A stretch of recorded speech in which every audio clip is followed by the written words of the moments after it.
Good morning students, I am Dr. Neeraj Topkhane, Professor and Head Department of Economics, Swami Vivekananda University, Sagar.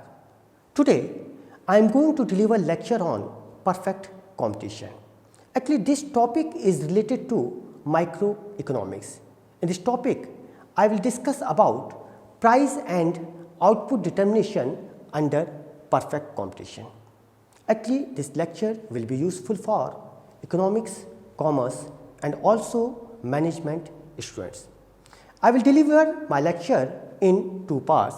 In first part, I will discuss about perfect competition and its characteristics and also discuss about equilibrium of firm. In second part, I will discuss about price and output determination under perfect competition. So, let's start.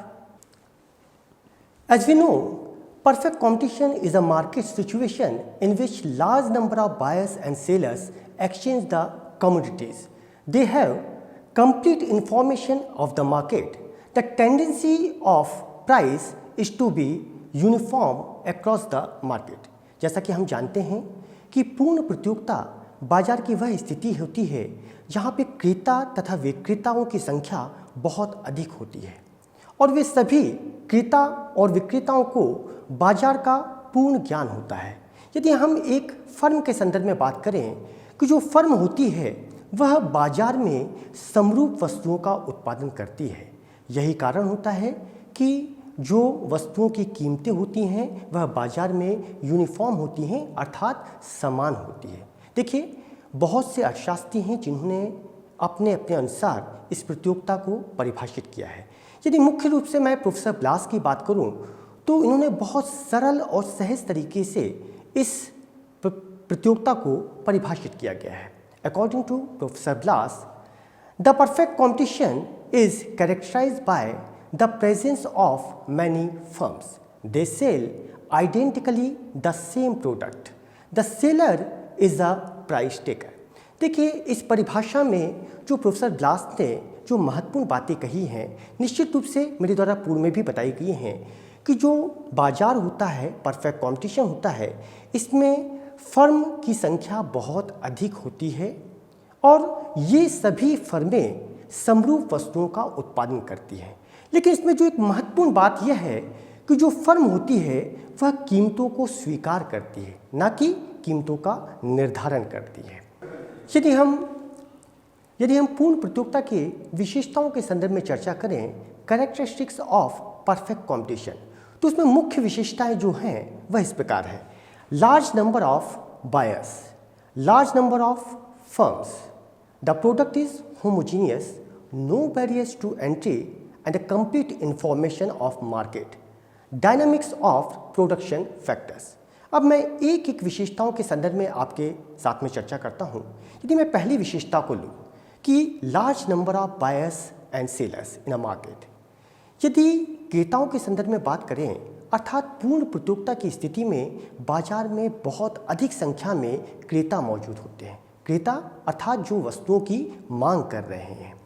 निश्चित रूप से जब बाजार में क्रेताओं की संख्या बहुत अधिक है तो कहना होगा कि जो एक क्रेता है वह कुल मांग का एक छोटे से भाग की डिमांड कर रहा है। अर्थात यदि उस क्रेता के द्वारा वस्तु की मांग में थोड़ा बहुत परिवर्तन किया भी जाता है, परिणाम स्वरूप उस क्रेता के द्वारा पूर्ण मांग में परिवर्तन संभव नहीं है। अर्थात कोई भी एक क्रेता वस्तु की मांग में परिवर्तन नहीं कर सकता है। यही कारण होता है कि बाजार में वस्तुओं की कीमतें स्थिर होती हैं, समरूप होती हैं या समान होती हैं। यदि हम दूसरे संदर्भ में बात करें कि जो फर्म्स होती हैं या सेलर्स जो कि बाजार में वस्तुओं को बेचते हैं या फर्म्स जो वस्तुओं का उत्पादन कर रही हैं, ये भी पूर्ण प्रतियोगिता की स्थिति में बहुत अधिक संख्या में होती है। जैसे कि मैंने पहले कहा था क्रेता के संदर्भ में, यदि बाजार में जो फर्म्स हैं या सेलर्स हैं, विक्रेता हैं, बहुत अधिक संख्या में है, अर्थात जो एक विक्रेता है वह कुल पूर्ति के एक छोटे से भाग का उत्पादन कर रहा है।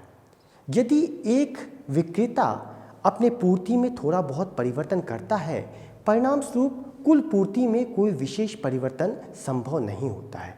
अर्थात हम कह सकते हैं कि जो एक विक्रेता होता है वह संभव नहीं होता है कि बाजार में जो वस्तु की कीमतें हैं वह उसको प्रभावित कर सके, उसको परिवर्तित कर सके। अगले यदि हम विशेषता की बात करेंगे, द प्रोडक्ट इज होमोजीनियस, अर्थात जो वस्तुओं का स्वरूप है वह कैसा है, समरूप है। अर्थात जो भी फर्में हैं जो वस्तुओं का उत्पादन कर रही हैं वह सभी समरूप वस्तुओं का उत्पादन कर रही हैं, होमोजीनियस वस्तुओं का उत्पादन कर रही हैं। देखिए यही कारण है कि जब बाजार में समरूप वस्तुओं का उत्पादन होता है तो यदि कोई एक विक्रेता बाजार में किसी वस्तु की कीमत अधिक कर देता है, लेकिन जैसा कि मैंने पहले भी कहा था कि जो क्रेता और विक्रेता होते हैं उनके बाजार में उनको पूर्ण ज्ञान होता है, मार्केट का कंप्लीट नॉलेज होता है।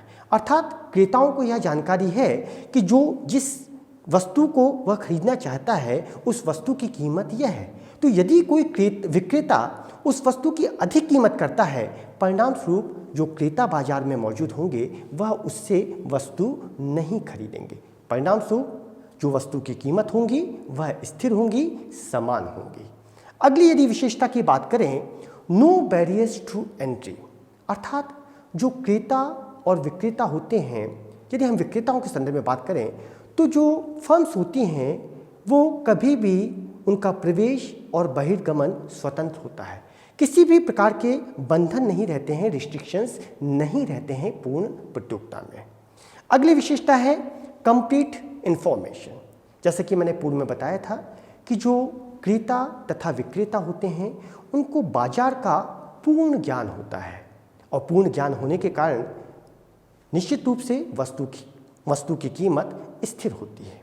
अगली जो विशेषता है यह भी महत्वपूर्ण ही है कि डायनामिक्स ऑफ प्रोडक्शन फैक्टर, जो आपके उत्पादन के साधन होते हैं वह पूर्णतः गतिशील होते हैं।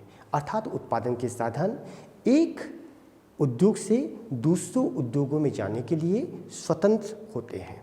जैसा कि मैंने आपको पूर्व में विशेषताओं के संदर्भ में बताया है, इसी को हम एक ग्राफ के द्वारा समझने का प्रयास करते हैं। देखिए इस ग्राफ में दो भाग हैं। पहले भाग में इंडस्ट्री को दिखाया गया है एवं दूसरे भाग में फर्म को दिखाया गया है। यदि इस ग्राफ के हम पहले भाग पे जाएं तो यहाँ पे एक्स एक्सेस पे हमने उत्पादन को प्रदर्शित किया है और वाई एक्सेस पे यहाँ पे कीमत को प्रदर्शित किया गया है। यहाँ पे दो फोर्सेस हैं, एक डिमांड फोर्स है और दूसरा सप्लाई फोर्स है। निश्चित रूप से उद्योग में जो वस्तुओं की कीमतें होती हैं उसका निर्धारण मांग और पूर्ति की शक्तियाँ करती है।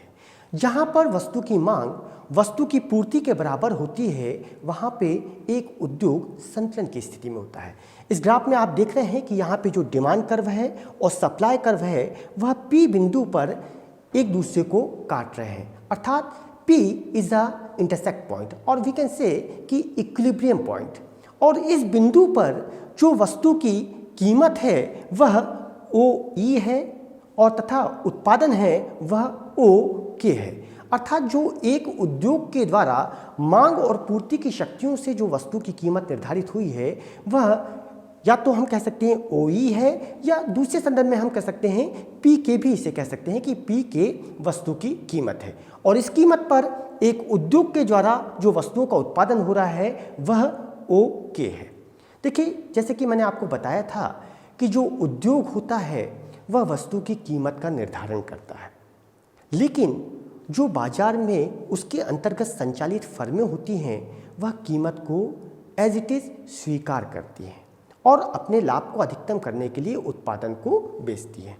दूसरे जो भाग में आप जाएंगे, मेरे द्वारा एक कर्व दिखाया गया है, एक लाइन दिखाई गई है जो पर्टिकुलर एक्स एक्सेस के पैरेलल है। देख रहे हैं आप कि जो डी कर्व है वो एक्स एक्सेस के पैरेलल है। एक्चुअली ये जो है आपका औसत मांग वक्र है या इसे हम कीमत वक्र भी कहते हैं कि जो एक्स एक्सेस के समांतर है। यह प्रदर्शित कर रहा है कि जो उद्योग के द्वारा कीमत निर्धारित की गई है PK, उसको एक फर्म ने यथावत स्वीकार किया है। देखिए आज का जो मेरा महत्वपूर्ण विषय था, मुख्य विषय था, वह था price and output determination under perfect competition. यह एक महत्वपूर्ण विषय है। अब मैं चर्चा करूंगा इस महत्वपूर्ण विषय पर। कोई भी फर्म जो उद्योग के अंतर्गत संचालित हो रही है वह साम्य की स्थिति में तब होती है जब उस फर्म की सीमांत आगम सीमांत लागत के बराबर होती है। The competitive firm is an equilibrium where marginal cost equals to marginal revenue. लेकिन यह केवल इसकी पहली शर्त है। यदि इसकी हम दूसरी शर्त पर जाएं तो वह भी बहुत महत्वपूर्ण है। At the equilibrium point the marginal cost of the firm should be increasing. अर्थात जो संतुलन बिंदु होता है जो आपका निर्धारित करता है, उस संतुलन बिंदु पर जो सीमांत लागत होती है वह आपकी बढ़ती हुई होती है। यह दोनों विशेषताएं जब आपकी लागू होती हैं उस स्थिति में जो एक फर्म होती है वह साम्य की स्थिति में होती है। देखिए, एक महत्वपूर्ण और भी बात है इस संदर्भ में कि जो परफेक्ट कंपटीशन होता है उसमें फर्म का जो मांग वक्र होता है वह एक्स एक्सिस के पैरेलल होता है। जैसा कि मैंने आपको पूर्व के ग्राफ में स्पष्ट किया था कि जो फर्म होती है वह कीमतों को स्वीकार करती है जो कि उद्योग के द्वारा निर्धारित की गई है। निश्चित रूप से यही कारण होता है कि जो मांग वक्र होता है जिसे कि हम AR कहते हैं या कीमत भी कहते हैं वह एक्स एक्सिस के पैरेलल होता है। अब हम थोड़ा सा समझने का प्रयास करते हैं, जो मैंने अभी बातें कही हैं आपको एक ग्राफ के रूप में समझने का प्रयास करते हैं। देखिए, ये ग्राफ स्पष्ट कर रहा है कि जो आपका एक्स एक्सिस है इसमें क्वांटिटी को दिखाया गया है, उत्पादन को दिखाया गया है, और जो वाई एक्सिस है इसमें मार्जिनल कॉस्ट और मार्जिनल रेवेन्यू को दिखाया गया है। इसमें एक कर्व है, दो कर्व हैं। जो पहला कर्व है आपने देखा होगा जो 6 जो कीमत है उससे आपका होता हुआ जा रहा है जो एक्स एक्सिस के पैरेलल है। आप देख रहे हैं इस ग्राफ में कि 6 जो कीमत है, 6 रुपये जो कीमत है उससे आप एक्स एक्सिस के पैरेलल एक लाइन खींची गई है, अर्थात यह डिमांड कर्व है या हम कह सकते हैं AR कर्व है, जिसे कि MR भी कहते हैं, सीमांत आगम वक्र भी कहते हैं। दूसरा इस ग्राफ में एक महत्वपूर्ण कर्व दिखाया गया हुआ है MC, marginal cost curve. Marginal cost curve आपका एक U शेप्ड कर्व है। इसमें आप देखेंगे जो मार्जिनल कर्व है वो 10 पॉइंट से आपका स्टार्ट हो रहा है जब कीमत 10 थी, और पहले प्रारंभ में यह गिरता है, फिर अपने न्यूनतम बिंदु पर पहुंच जाता है और फिर से यह बढ़ना प्रारंभ करता है। लेकिन यह कर्व आपके AR या MR कर्व को, मैंने जैसे पहले ही बताया था कि जो कीमत होती है उसे हम AR कर्व भी कहते हैं और MR, अर्थात AR इक्वल्स टू MR होता है पूर्ण प्रतियोगिता के अंतर्गत। आप देख रहे हैं कि जो MC कर्व है वह MR कर्व को 2 बिंदुओं पर काट रहा है।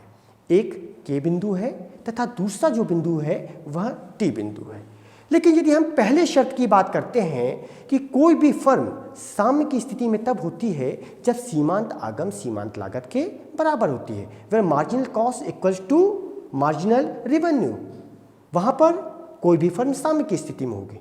लेकिन यहाँ पर दोनों ही पॉइंट, 2 बिंदु K और T इस बात को प्रदर्शित कर रहे हैं कि यहाँ इन दोनों बिंदुओं पर सीमांत आगम सीमांत लागत के बराबर है एक फर्म की।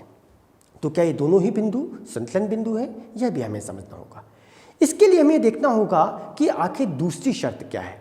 हम दूसरी शर्त को यदि गौर करें तो उसमें कहा गया था कि जो इक्विलिब्रियम पॉइंट होता है उस पर सीमांत लागत जो होती है वह बढ़ती हुई होनी चाहिए। यदि हम K बिंदु की बात करें, लेकिन इस बिंदु पर जो आपकी सीमांत लागत है वह घट रही है ना कि बढ़ रही है। लेकिन यदि हम एक T बिंदु की बात करें जहाँ पर सीमांत आगम सीमांत लागत के बराबर है, तो यह बिंदु स्पष्ट रूप से प्रदर्शित कर रहा है कि यहाँ पे सीमांत आगम सीमांत लागत के बराबर तो है ही, साथ ही साथ यहाँ पे सीमांत लागत बढ़ती हुई है। अर्थात स्पष्ट है कि जो T बिंदु है यह एक फर्म का इक्विलिब्रियम पॉइंट है, संतुलन बिंदु है। यदि हम इस फर्म के प्रॉफिट एरिया के बारे में बात करें तो आप देख रहे हैं कि एक शेडेड लाइन जो आपकी लाइनिंग से शेडेड की गई है, जो एरिया प्रदर्शित किया गया है K और T के बीच में, यह प्रॉफिट एरिया है एक फर्म का, अर्थात कोई भी फर्म इन दो बिंदुओं के बीच में अपना उत्पादन करना चाहेगी। देखिए, जैसे कि कोई फर्म होती है वह लाभ या हानि की स्थिति में हो सकती है, लेकिन यह निर्भर करता है उस फर्म के औसत रेवेन्यू, औसत आगम तथा औसत लागत पर। यदि किसी फर्म की औसत आगम औसत लागत से अधिक है तो निश्चित स्थिति में वह फर्म लाभ को प्राप्त कर रही है, लेकिन यदि उस फर्म की औसत आगम औसत लागत से कम है तो इस स्थिति में उस फर्म को हानि हो रही है।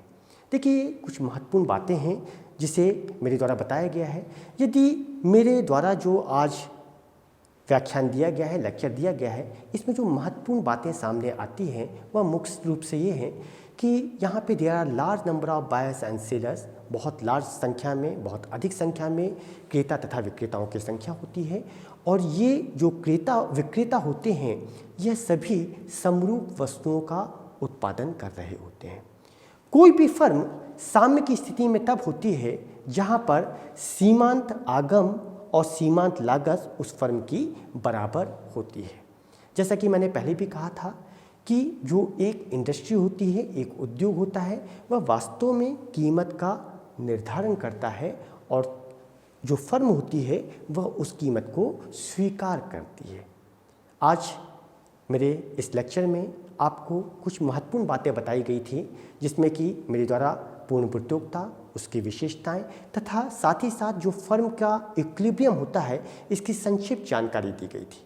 इसी क्रम में मेरे द्वारा जो अगला लेक्चर व्याख्यान दिया जाएगा, इसमें मेरे द्वारा पूर्ण प्रतियोगिता के अंतर्गत जो एक फर्म होती है वह कीमत तथा उत्पादन का किस प्रकार से निर्धारण करती है शॉर्ट टर्म और लॉन्ग टर्म में। धन्यवाद।